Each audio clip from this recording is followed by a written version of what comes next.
Jadi saudara-saudaraku, kita sangat bersyukur kepada Tuhan dalam kesempatan ibadah kita yang pertama ini. Kita bersyukur kepada Tuhan, semuanya baik.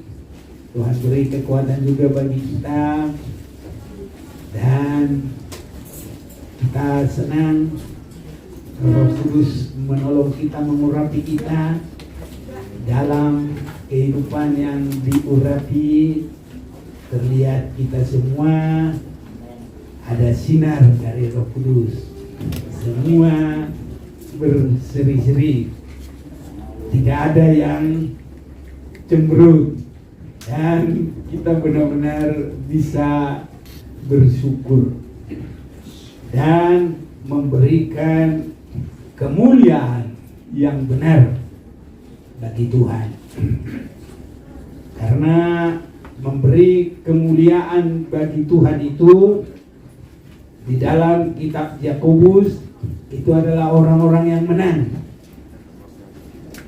menguasai seluruh tubuh, terlebih yang dicetuskan oleh lidah. Jadi kalau tubuh ini tidak terkuasai, susah orang memuliakan Tuhan. Karena dengan lidah kita memuliakan Tuhan, tapi itu cetusan dari seluruh tubuh. Jadi kalau ada yang belum beres, hatinya belum beres, nanti lidahnya orang yang sakit hati. Lidahnya orang yang sakit hati biasanya tidak bisa mengucap syukur. Adanya ingin balas dendam. Itu kalau lidahnya yang sakit hati. Jadi semua hidup harus beres dulu, bergumul, baru bisa memuliakan Tuhan dengan baik. Tadi kita mengatakan mulialah namamu. Saya yakin kita semua adalah orang menang. Karena kalau lidahnya orang cemburu, beda lagi saudaraku. Orang yang iri hati, lidahnya, ucapannya beda lagi. Orang yang sombong, ucapannya beda lagi. Itu sebabnya orang yang memuliakan Tuhan dengan lidah, itu semua membereskan hidup, menguasainya sepenuh. Jadi kita menyanyi mulialah nama Tuhan. Saya yakin Roh Kudus sudah menolong kita semuanya, sehingga benar-benar memuliakan Tuhan bukan hanya dengan bibir, tapi sudah dari seluruh tubuh, roh dan jiwa kita. Itu sangat baik di hadapan Tuhan. Saudara-saudaraku, dalam perkembangan secara tahunan, kita sudah melewati perayaan pertama sekali Paskah, baru 50 hari dari situ Pentakosta. Bangsa Israel ada 3 ibadah besar mereka: Paskah, Pentakosta, baru pondok daun-daunan. Ini dalam setahun. Jadi di dalam hal ini semua harus mengikuti itu. Dan bagi kita sekarang secara berjemaah dalam pimpinan Tuhan, karena jemaat itu masing-masing dalam cara pimpinan Tuhan. 7 sidang jemaat: Efesus, Smyrna, Pergamus, Tiatira, Philadelphia, dan Laodikia. Semua itu 7. Jadi cara Tuhan membimbing itu berbeda-beda. Firman Tuhan kepada masing-masing itu berbeda-beda. Berkatnya juga berbeda-beda. Jadi kita perjalanan secara seluruh permukaan bumi ini ada. Tapi secara berjemaah juga ada. Secara pribadi juga ada. Ini harus semakin mengerti. Jadi bukan ujuk-ujuk menjadi orang Kristen selesai. Rugi saudaraku. Semua ada perjalanannya. Dan kita harus mengerti benar. Harus dicerna semua. Sama dengan orang sekolah SD.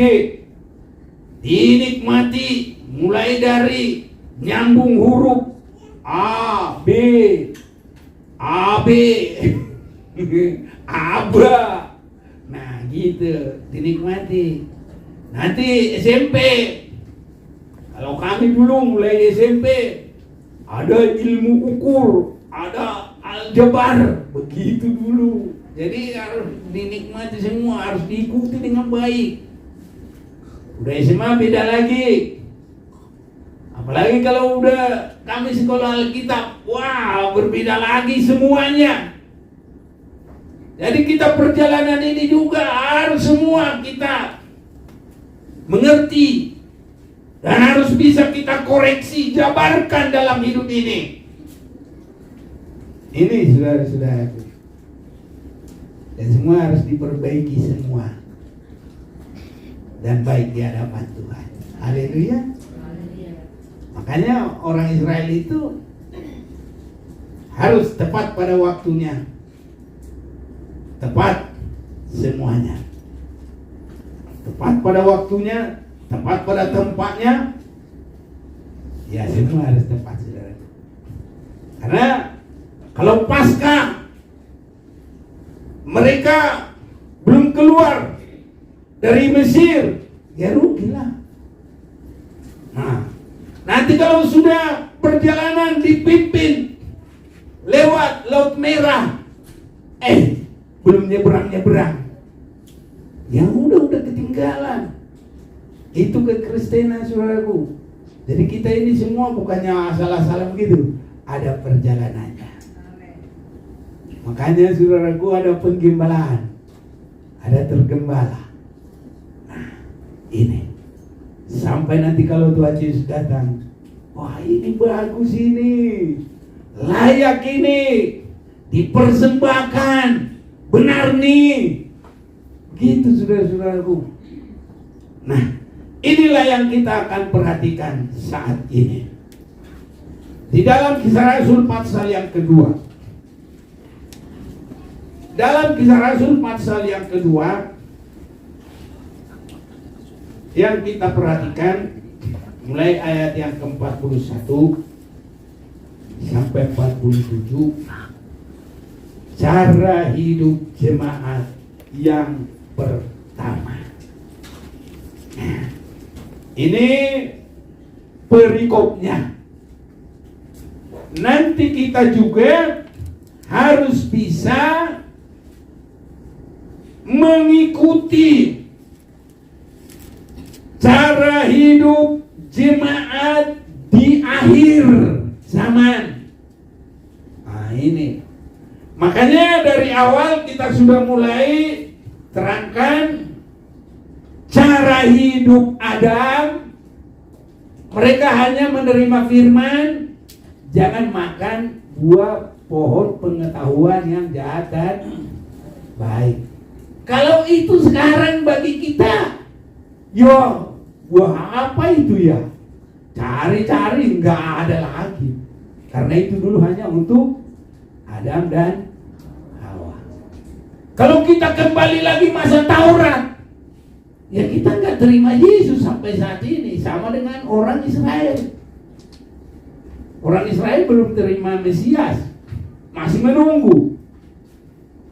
Jadi kita sekarang sudah menerima Yesus anak domba Allah, maka kita tadi mulialah namamu. Bahkan kita sudah hari yang ke-50 dari situ Pentakosta. Pentakosta. Dan yang harus kita ikuti cara hidup jemaat yang sesungguhnya. Dan untuk sekarang sudah meningkat lagi. Bukan jemaat yang mula-mula lagi. Sekarang ini adalah jemaat akhir zaman. Karena apa? Dari gereja mula-mula ini zaman Pentakosta yang pertama sudah, kalau kita ambil dari perjalanan hidup Yesus, tahun Yesus itu tahun Masehi, dan hari Pentakosta sekitar tahun 33,5. Karena Yesus melayani dalam umur yang ke-30. Haleluya. Nah, itu dalam Lukas itu pasal 3. Kita tidak usah baca dulu. Dan diperkirakan dia melayani 3,5 tahun. Habis itu dia naik. Jadi kalau pencurahan Roh Kudus yang pertama, ya kurang lebihnya sudah 2000 tahun. Makanya cara hidup untuk sekarang ini harus beda. Cara hidup mula-mula itu, dan untuk pribadi kita juga, dan untuk orang-orang memulai kekristenan, biasanya kalau baru memulai, ya tertarik karena mujizat, gitu. Tertarik karena pertolongan, biasanya begitu. Tapi kalau kita yang sudah lama masih begitu-begitu terus, ya udah nggak level. Jadi kita tertarik karena apa? Harus karena firman dan pimpinan Roh Kudus. Dan itu nanti yang akan kita perhatikan. Nah, kalau dari pertamanya itu ya macam-macam orang tertarik. Kalau muda-mudi dulu gini, banyak di situ muda-mudinya. Kalau dia cowok, cewek-ceweknya cantik-cantik gitu. Pertamanya bisa begitu. Tapi begitu Roh Kudus bekerja, bukan itu lagi yang menarik dia. Dia tertarik karena Tuhan Yesus. Haleluya. Jadi pertamanya itu apa aja bisa. Cewek-cewek dulu di sana, iya cucu mata, lihat cewek-cewek, cowok-cowok kanting, bisa begitu. Tapi Roh Kudus mengerjakan, matamu bukan ke situ, tertuju kepada Yesus. Nanti dia menyanyi, mataku tertuju padamu. Tapi jangan kepada cowok, kepada Yesus. Haleluya. Karena kadang-kadang orang sekolah Alkitab juga dulu begitu. Bikin, kalau nggak salah itu Mazmur 73, hanya engkaulah yang kusenangi di dunia. Tapi itu bukan diarahkan ke Tuhan, diarahkan ke manusia. Dikirim ayat itu, inilah isi hatiku kepadamu. Begitu. Aduh, saya udah sekolah kita masih begini. Tapi kalau kita benar-benar tertarik kepada Tuhan, ini tidak harus. Jadi ketertarikan, cara hidup, cara bangsa Israel dalam 3 pesta itu harus terarah semuanya. Karena perjalanan itu tidak terus hanya di padang belantara, tidak terus hanya di Mesir. Ada waktunya. Pasca itu harus keluar semua dari Mesir. Nah, selanjutnya saudaraku sudah harus dalam waktu berapa tahun harus di satu tempat. Dan kalau sudah 40 tahun belum masuk tanah Kanaan, itu sudah dianggap binasa, itu nggak ada lagi. Itu sebabnya sama dengan orang kuliahan. Biasanya di DO berapa tahun? Berapa ya? Enggak pakai DO. Kalau 10 tahun mahasiswa abadi gimana? sudah enggak? Ya di dia kali Nah jadi ada limit waktu semuanya. Rohani begitu saudaraku. Itu sebabnya Rasul Paulus kepada sidang jemaat di Ibrani, kita mau lihat dulu Ibrani pasal yang kelima,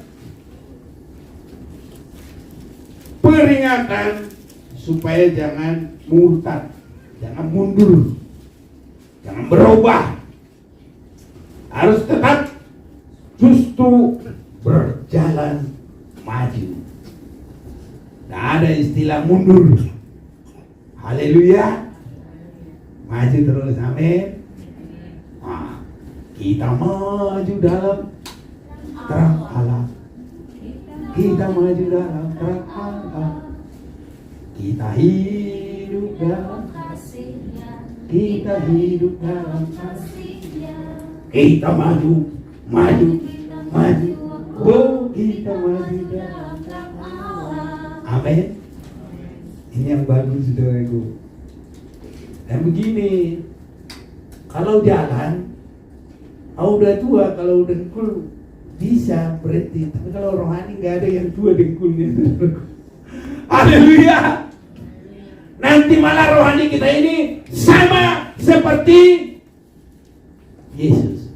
Haleluya. Wih, luar biasa saudaraku. Nanti, aduh, kita nanti kalau disuruh kayak apa ya? Luar biasa lah.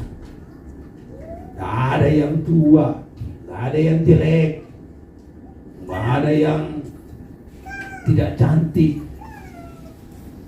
Ya semuanya cantik karena kita dalam mempelainya Tuhan. Ini nantinya saudaraku. Jadi ini peringatan supaya jangan berhenti atau murtad. Tentang hal itu banyak yang harus kami katakan, tapi yang sukar untuk dijelaskan, karena kamu telah lamban dalam hal mendengar. Jadi kita saudaraku usahakan jangan lamban mendengar. Amin. Ini lamban mendengar ini contohnya, alah itu aja. Apalagi dia bilang gini, alah gembalanya itu aja. Nah, orang 7 sidang jemaat itu gembalanya itu aja. Tapi firman Tuhannya kan bukan itu aja. Haleluya. Nanti kalau seandainya ayatnya satu pun, ayatnya ini nanti ke ibadah kedua, tapi keterangannya kan sudah beda. Gak mungkin. Ya memang kalau saya ini tip recorder, ya apa yang sekarang ya itu nanti kedua. Tapi kan manusia saudaraku. Apalagi kalau dipimpin Roh Kudus. Haleluya. Jadi lain jam 8 ke 10 kurang 15 dengan 9 setengah. Pokoknya begitulah. Pertama dengan kedua, biarpun ayatnya sama, keterangannya beda. Pasti saudaraku. Nah, jadi jangan lamban. Jangan sampai ada hal-hal yang membuat kita tidak suka. Apalagi kita sudah dalam suasana, sudah korban tenaga dari rumah, tapi nanti pas sudah di kebaktian, duduk di sana. Apalagi dilama-lamain di toilet. Kalau mau lama di toilet, ngapain datang-datang? Di rumah aja kan. Boleh sesuka-suka kita. Jadi kalau lagi dekat firman, harus seperti Maria, duduk terus di kaki Tuhan dan mendengar terus firman Tuhan. Haleluya. Ini. Jadi jangan lamban dalam hal mendengarkan. Sebab sekalipun kamu ditinjau dari sudut waktu, nah inilah. Jadi tepat waktu, tepatnya juga harus semuanya. Sudah seharusnya menjadi pengajar. Kamu masih perlu diajarkan asas-asas pokok dari penyataan Allah. Dan kamu masih memerlukan susu, bukan makanan keras. Sebab barang siapa masih memerlukan susu, tidak memahami ajaran tentang kebenaran, sebab ia adalah anak kecil. Artinya tidak bisa siap bagi hari kedatangan Tuhan. Matius 25 ayat 6. Lihatlah apa? Mempelai datang, song-song lagi. Oh, kata-kata ini kalau anak-anak nggak bakal dengar. Tapi kalau ada begini, pembagian permen sama pembagian roti kue. Ya kalau anak gadis, Allah, udahlah, biarin aja. Tapi kalau anak-anak langsung bangun, mana, senang dia. Ini, jadi membanguni anak kecil, mamanya kayak harmoni, melodi, sama ini siapa itu anaknya Pak Sinaga Bonor? Dibilang, oh ini bukan Sinaga, ini siapa? Bukan, Pandiangan. Hah? Pandiangan kan? Melano. Pembagian duit. Suka nggak Melano? Pembagian permen. Pasti. Jadi beda. Ini saudaraku. Jadi kalau juga sudah dewasa rohani, harus suka makanan keras. Haleluya. Apa memang susu? Hanya yang enak-enak. Oh, dijanji-janji, diiming-iming. Kalau bahasa Batak, dihele-hele, dia juaju. Tadi nggak duitnya. Semenit anjuan. Tapi sama-sama makan juga. Ah itu, disitulah itu. Jadi kalau firman Tuhan, jangan susu. Susu nggak bisa bikin tulang keras. Kalau tulang awet mungkin bisa ya. Tapi kalau perkembangan itu ya bisa juga sih. Namanya susu ya beda. Tapi itu kan untuk jasmani. Kalau untuk rohani, makanan seperti itu artinya hanya penginjilan, hanya memberitakan yang menyenangkan, menguntungkan dunianya itu. Tapi nanti kalau makanan keras itu, kalau kamu diejek, jangan marah, jangan sakit hati. Nah itu dia mulai. Nanti dia bilang, kamu kan nggak tahu, sakitnya di sini loh, di hati. Bisa begitu. Tapi kalau Tuhan Yesus, enggak, saudaraku, mau diapain pun. Nah, jadi makanan keras itu, bahkan kita memikul salib juga harus bisa kehendak mulai yang jadi. Amin, saudaraku. Memasuki jalan yang sempit itu juga, diperas. Tapi kita tidak mundur. Haleluya. Kita maju dalam terang Allah. Itu biarpun kita memasuki jalan sempit, maju. Kita maju. Jangan takut. Haleluya. Ini cara hidup untuk siap bagi hari kedatangan Tuhan. Di akhir perjalanan kita, nanti kalau semua itu sudah terjadi, biar kita memikul salib, biar kita harus menderita, biar kita memasuki jalan kecil, biar kita mematikan keinginan kita, saudaraku, jangan mundur. Nanti kita boleh berkata seperti Rasul Paulus, saya sudah menyelesaikan semua perlombaan yang digariskan oleh Tuhan. Haleluya, saudaraku. Inilah yang harus ada memasuki hidup gereja mula-mula. Apalagi kita memasuki gereja akhir zaman untuk siap bagi hari kedatangan Tuhan.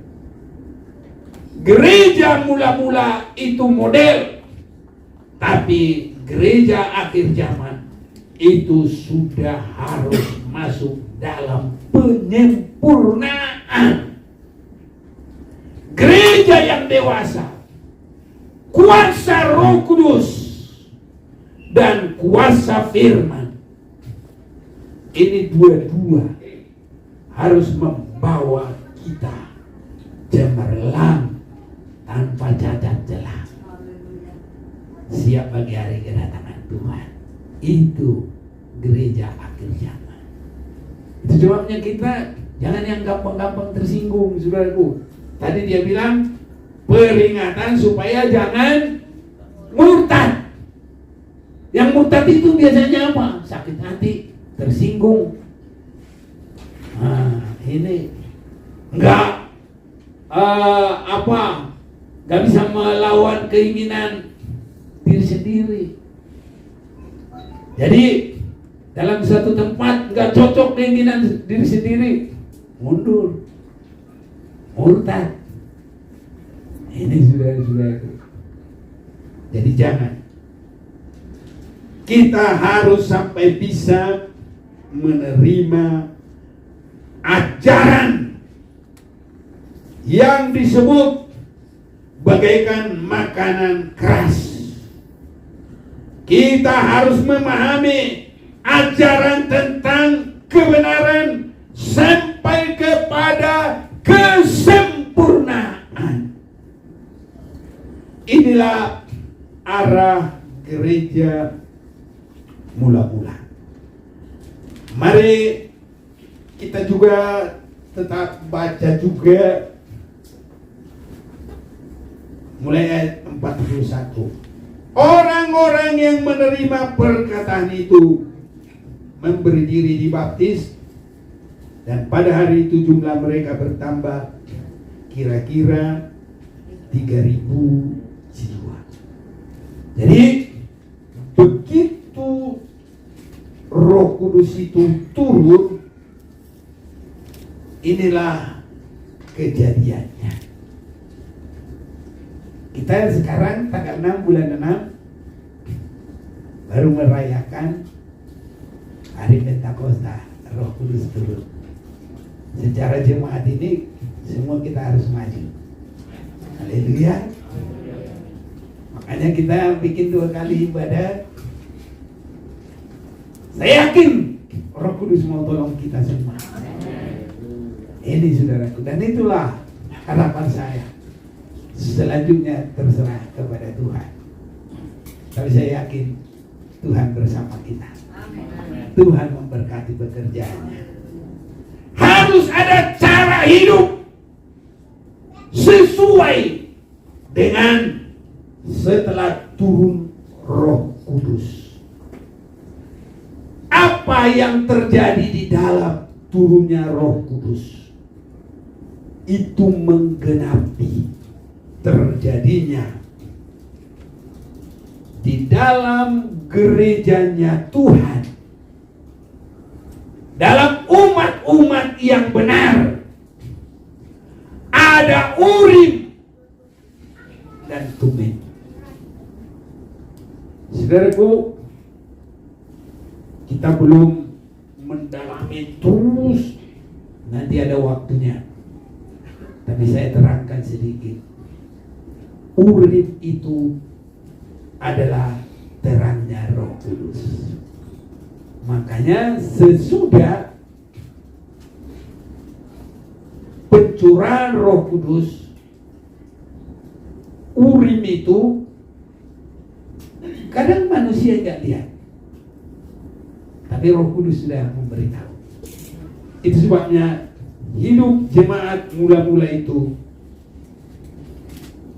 orang berdosa dalam hati saja bisa ketahuan. Nah, ini dalam pasal 5, Ananias dan Safira. Ini ada seorang lain yang bernama Ananias, ya beserta istrinya Safira menjual sebidang tanah. Ini Petrus nggak tahu itu dia jual tanah, nggak tahu. Tapi Petrus berkata, Ananias, mengapa hatimu dikuasai iblis sehingga engkau mendustai Roh Kudus? Nah ini, jadi hanya baru Roh Kudus. menerangi, saudaraku. Harus kita siap nanti ada Urim dan Tumim. Haleluya. Karena ini jemaat Maranatha mau siap bagi hari kedatangan Tuhan. Ini saudara-saudaraku, biar Tuhan tolong kita. Jadi Urim itu adalah Roh Kudus. Tumim itu adalah terang yang sangat dalam dari hukum Tuhan. Ibrani pasal 4 ayat 12. Firman itu bagaikan pedang yang bermata dua, yang bisa menyingkapkan sampai ke dalam. Dia bisa memisahkan niatan dan baca dulu deh, tolong bantu. Ibrani 4 ayat 12. Ibrani 4 ayat 12. Sebab firman Allah hidup dan kuat dan lebih tajam daripada pedang bermata dua manapun. Ia menusuk amat dalam sampai memisahkan jiwa dan roh, sendi-sendi dan sumsum. Ia sanggup membedakan pertimbangan dan pikiran hati kita. Udah sampai 13? Itu tadi sampai 13? Oke, 13 ya. Ya, 13. Dan tidak ada suatu makhluk pun yang tersembunyi di hadapannya, sebab segala sesuatu telanjang dan terbuka di depan mata Dia, yang kepadanya kita harus memberikan pertanggungan jawab. Haleluya. Ke sana arahnya kita sudah sekarang ini. Jadi Urim adalah terang Roh Kudus. Itu dua-dua sejalan. Yang satu lagi adalah hukum, firman. Jadi kita diterangi, tidak ada lagi yang perlu dihukum, semua sudah beres. Ke situ perjalanan kita. Itu gereja akhir zaman. Harus mengerti, saudaraku. Dan kalau kita mengerti, itu hanya karena karunia Roh Kudus yang menolong kita, memperdengarkan bagi kita. Kita boleh mengerti, kita boleh menerima, kita boleh berserah. Itu karunia Roh Kudus. Jadi tumim itu adalah firman, dan itu adalah hukum. Hukum itu biasanya hakim memutuskan hukum. Haleluya. Itu sebabnya Yohanes 12 ayat 47. Boleh baca, bantu. Dan jikalau seorang mendengar perkataanku, tetapi tidak melakukannya, aku tidak menjadi hakimnya. Sebab aku datang bukan untuk menghakimi dunia, melainkan untuk menyelamatkannya. Iya. Satu lagi. Barang siapa menolak aku dan tidak menerima perkataanku, ia sudah ada hakimnya, yaitu firman yang telah aku katakan. Itulah yang akan menjadi hakimnya pada akhir zaman. Iya. Jadi perjalanan kita sudah harus ke sini, saudaraku. Ada Urim. Tadi apa itu? Terangnya Roh Kudus. Ada Tumim, itu adalah hukum atau firman Tuhan. Dua-dua ini ke sini perjalanan kita. Harus siap semua. Biar Tuhan tolong kita. Jadi saudaraku, apa yang lama kita mau buang, semua yang tidak berkenan kepada Tuhan, mari yang baru kita terima, saudaraku. Sehingga disebut kita hari-hari dibaharui. Haleluya. Kalau ini boleh terjadi, luar biasa. Semua akan baik, semua akan indah, saudara-saudaraku. Bukan cuma sesama kita indah, Tuhan itu juga bilang, indah. Tidak ada lagi cacatnya, tidak ada lagi celahnya. Dan inilah saudaraku yang sedang kita jalani saat ini. 1 Tesalonika 5 ayat 23. Tolong. 1 Tesalonika 5 ayat 23. Semoga Allah damai sejahtera menguduskan kamu seluruhnya, dan semoga roh, jiwa, dan tubuhmu terpelihara sempurna dengan tak bercacat pada kedatangan Yesus Kristus Tuhan kita. Saudara yakin bisa? Amin. Dengan pertolongan Tuhan. Itu sebabnya jangan lambat dengan firman Tuhan. Semakin siap dibaharui oleh tumim. Jadi kita berdoa biar itu selalu ada dalam ibadah kita. Ada Roh Kudus, ada firman yang hidup. Nanti kalau Roh Kudus semakin menolong kita, firman itu menjadi perkataan hikmat dan marifat, sehingga terjadi seperti Kisah Rasul pasal 5. Dan orang akan takut berbuat dosa. Yang terjadi adalah perkara-perkara ajaib. Amin saudaraku. Kalau kita semua sehati itu terjadi. Tapi kalau enggak sehati, ya begitu saudaraku.